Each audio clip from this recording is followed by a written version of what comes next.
Hey guys, what is up? This is Matthew Davis, me once again. Welcome back to another video game review. This time it is going to be on Final Fantasy VII Rebirth. I finished it. Well, I didn't finish everything, but I finished the main story, and now I finally get to talk about it.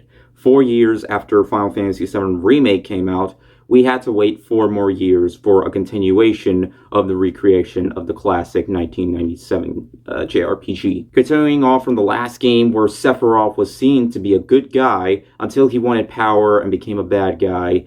And now from there, you're continuing your adventure with Cloud, Aerith, Tifa, and Barret, but also meet some familiar, yet also kind of new faces on the way, though they were in the original game, like Yuffie, Red 13, and Cait Sith. And you have to continue on with your adventure in an expanded version of the middle of the original story of Final Fantasy VII. Now, I enjoyed Final Fantasy VII Remake quite a bit, though I was disappointed to find out that it was just part one of a new 3-part or new franchise, that this whole remake was going to be a franchise and not a recreation of the entire Final Fantasy VII game, the original game. But now that Final Fantasy VII Rebirth is out, that isn't really a bother anymore. I did give it a 4 out of 5 when I originally played it, but now that this version out, I can safely say that it's now a 4.5 out of 5 now that we do have more of the original story. Though this is still not the conclusion to the full Final Fantasy VII Remake. No, this is just part 2, as we are seeing to get part 3. We don't know when yet, but it is soon to happen. I mean, the game concludes that there is going to be another version, because it ends at a specific part that we're all familiar with, and, well, I shouldn't spoil it for you, but I can definitely say without a doubt, with Final Fantasy VII Rebirth, it did not bother me that we still have to wait another few years for the next installment. Now, I did kind of rush through Final Fantasy VII Remake a little bit, probably just due to the fact that, you know, I wanted to get as much as the story has done. I didn't do every single side quest because some of them were pretty tedious. And, yeah, I really didn't have to rush through the game, though, because it was 2020.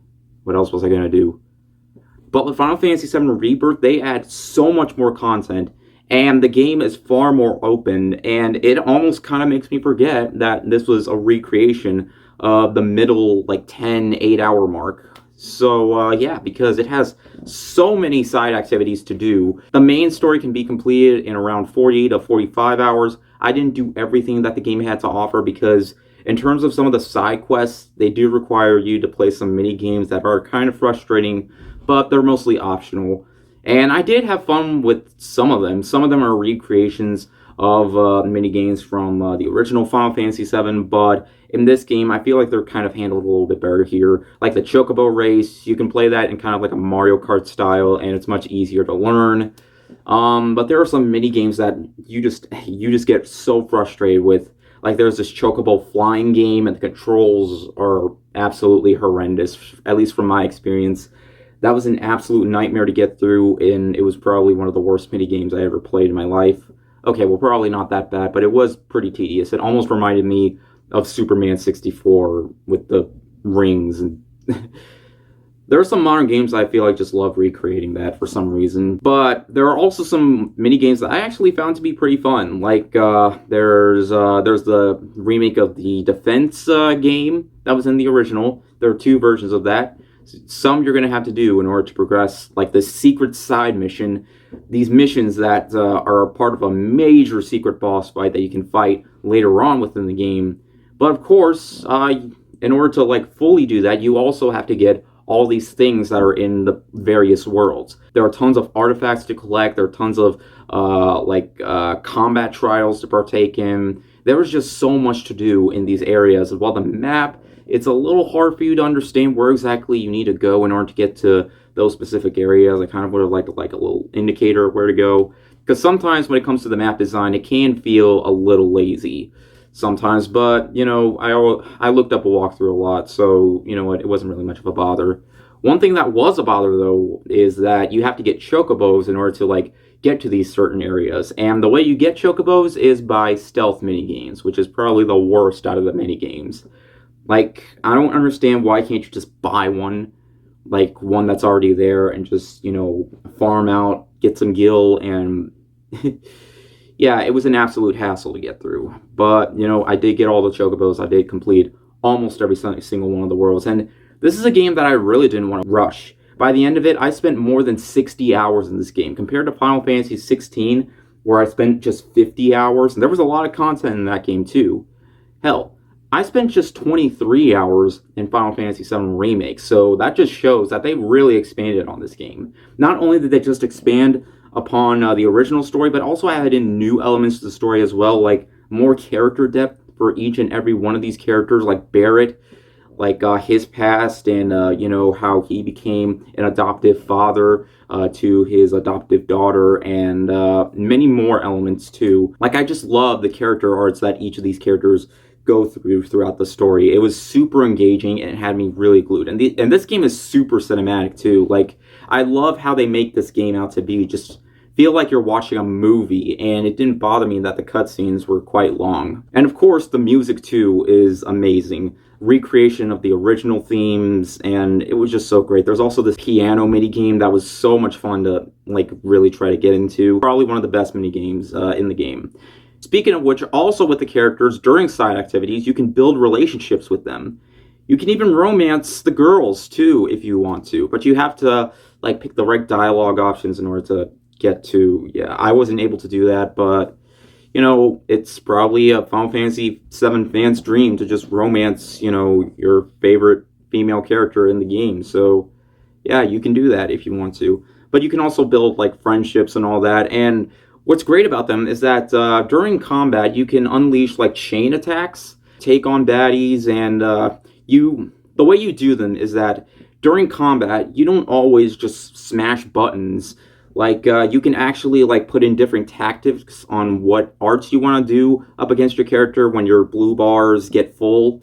And once you do them, they unlock the points, and once you get enough points, you can unleash a certain move upon them with a buddy. So it was a lot of fun playing as more than just Clyde. Just trying to play out with all these characters during combat just shows that, you know, the game isn't just like a Devil May Cry or Bayonetta style game, because that's one thing that people did complain about with Final Fantasy 16, like older Final Fantasy fans, was how it definitely abandoned what you know, the previous older Final Fantasy fans did, and just kind of abandoned the old Final Fantasy fans. But this is a lot more than just... this actually does have more of an RPG feel. I mean, the materia is back, and you can get like certain materia to like boost up your stats, and I just love how, with this being a continuation, it's not just the same game. Like, it's not just all the elements and just not adding anything new, because it really does. Not just, you know, more of the characters that we know and love, but, of course, changing things up a little bit with the relationships and more of the side quests, which I actually enjoy doing more in here, more than in Remake, because I feel like in Remake, most of those were just fetch quests, but as I was playing this game with some of the side quests, some of them actually feel like they have a purpose. I should also mention the one major mini game throughout this entire game that you're probably going to be playing the most, and that is Queen's Blood. It's this card game, like war-style game with cards. If you ever played The Witcher 3 with, you know, Gwent, it's kind of like that. Only I feel like this is much easier to get into because I am absolutely terrible at Gwent. Despite playing The Witcher 3 twice, playing through the game twice, and I never won a single game. Like, I could never understand the game. Like, this was easier for me to get into, but I still was really bad at the game. And there are times where you have to beat other players if you really want to 100% everything. Like, in total, if you really want to do everything that the game has to offer and platinum the game, it will probably take you like 150, 200 hours. I don't think it matters which difficulty you're on, because, yeah, this is a massive game. Compared to...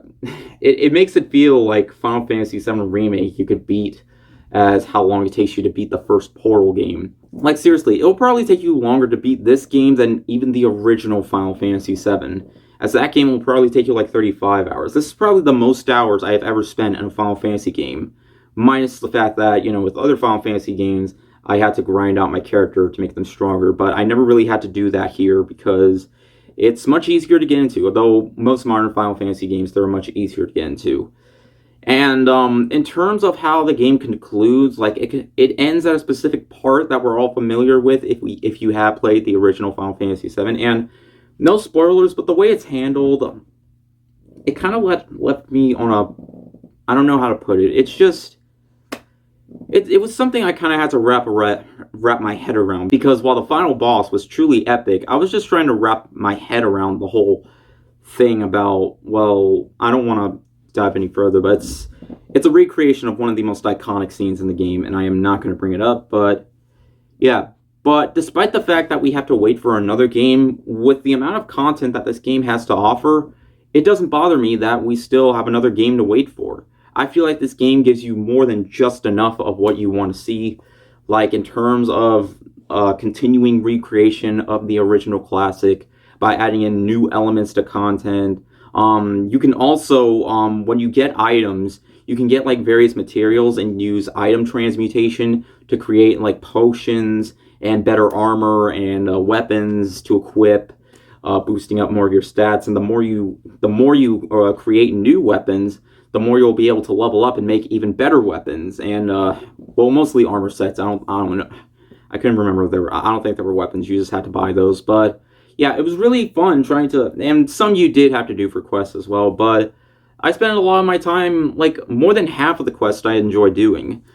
Like, I just feel like the game just manages to do so much if you just want to, take a break from the main story and just do stuff outside the world and just do other things too, like various other quests and, mini games that you want to really try to master in order to get that platinum trophy. It was just, the game just had so much going for it.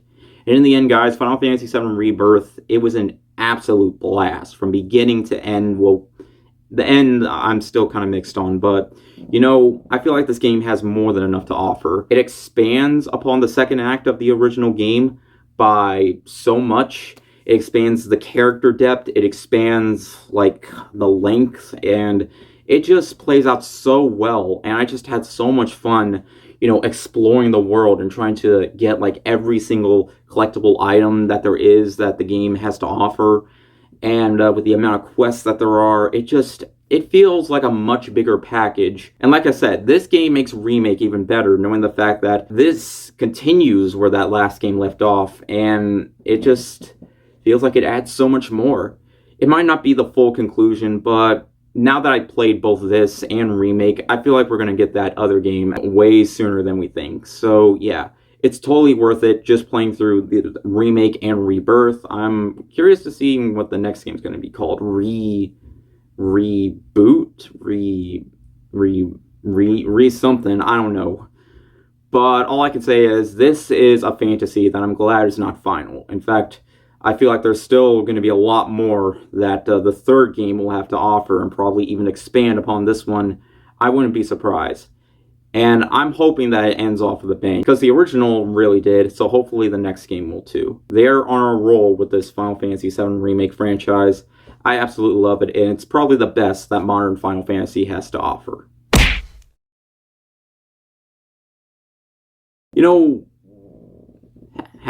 Have they ever thought about recreating other games too, like Resident Evil? Because I'm sure that would take a hell of a long time, but maybe remaking like 8 or 9 or some of the other classic ones. Probably not, but because this is by far, Final Fantasy VII, as far as I know, is the most popular out of all of them, the most iconic out of all of them, so I don't know, it's just out of curiosity. But even if you've never played the original game, I still recommend Remake and Rebirth. They're great games, and Rebirth, I can say, is one of the best games of the year. It's truly been a really good start for games this year, though. I just started playing Suicide Squad Kill the Justice League, and I heard that really wasn't too good, and yeah, it really isn't. But hey, there's still plenty more games to look forward to this year. So yeah, anyways, thank you guys so much for watching, and I'll see you guys later. Word out.